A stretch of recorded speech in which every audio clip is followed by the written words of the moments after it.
Male skier with a big beard in his late 30s slides off the exit ramp from a chairlift and begins to weave through slower skiers. That's where he made his pronouncement. There's a lot of gape on the mountain today. Gape is short for gaper, a word used to deride beginner-level skiers and boarders. In this case, the comment was meant to belittle everyone on the blue run. It was meant to tell them that they didn't belong on the run because there was someone better there, someone who owned the run, someone who had been skiing for longer than they had. This is an incredibly common attitude. Climbers will flock to a popular classic route and then complain about people on the line who are climbing at their limit.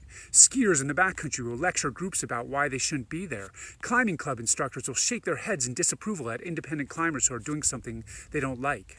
This doesn't just exist in the mountains. Select groups of surfers exclude others from a surf break. Mountain bikers put down newbies on their trails and on the internet.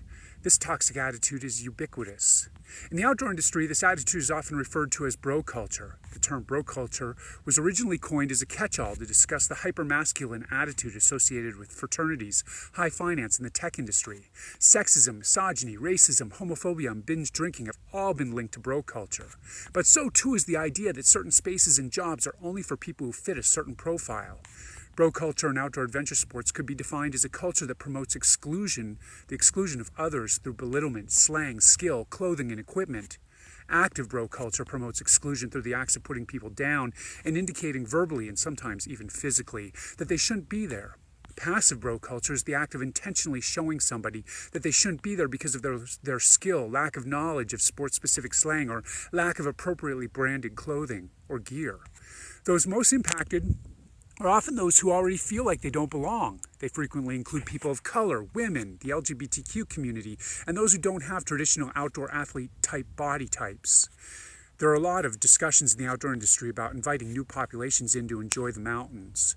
There are a lot of discussions about barriers to entry. But we have to consider, perhaps the biggest barrier to the participation of new populations in outdoor adventure sports is not the cost or the remoteness or the lack of instruction. Instead, it's the attitude that some people just don't belong.